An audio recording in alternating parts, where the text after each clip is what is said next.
தாவைக்கா தொண்டர்களுக்கு, தாவைக்கா தலைவருக்கு என்னுடைய அன்பார்ந்த மனமார்ந்த பாராட்டுகளை தெரிவிச்சுக்கிறேன்.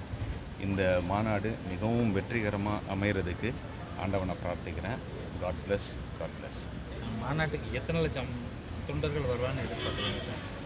நம்மளோட எஸ்டிமேஷன் ஒரு 10 to 12 இருக்கும் அப்படின்னு நினைக்கிறேன். கண்டிப்பாக அதோட ஜாஸ்தி இருக்கிறதுக்கு வாய்ப்பு இருக்குது. மாநாட்டோட தாக்கம் எந்த அளவு இருக்குன்னு நினைக்கிறீங்க சார் வரக்கூடிய தேர்தல்? பெரிய தாக்கத்தை ஏற்படுத்துங்க. ஃபஸ்ட்டு மாநாட்டை விட இதில் பெரிய எக்ஸ்பெக்டேஷன் இருக்குது. இதனோட தாக்கம் இன்னும் அதிகமாக இருக்கும். மக்களுடைய அன்பும் ஆதரவும் அவருக்கு இன்னும் கொஞ்சம் அதிகமாக இருக்கும் தலைவருக்கு. இன்னும் சில மாதங்களில் தேர்தல் வர இருக்குது. மாநாட்டில் தலைவர் வந்து என்ன மாதிரியான உரைகள் இருக்குன்னு எதிர்பார்க்குறீங்க சார்? அனல் பறக்கிற உரையாக இருக்கும். கண்டிப்பாக எனர்ஜெட்டிக்காக இருக்கும், எக்ஸ்ப்ளோசிவாக இருக்கும், ஹைப்பர் ஆக்டிவாக இருக்கும். ஸோ அதுதான் ஒரு ஹை வோல்டேஜ், ஒரு ஒரு எக்ஸ்ப்ளோசிவ், என்ன சொல்கிறது, ஒரு அவரோட ஸ்டேச்சரை நீங்கள் பார்க்க முடியும். சார் நீங்கள் தொண்டராக வந்திருக்கீங்களா, நண்பராக வந்திருக்கீங்களா? ரெண்டுமா வந்திருக்கேன்.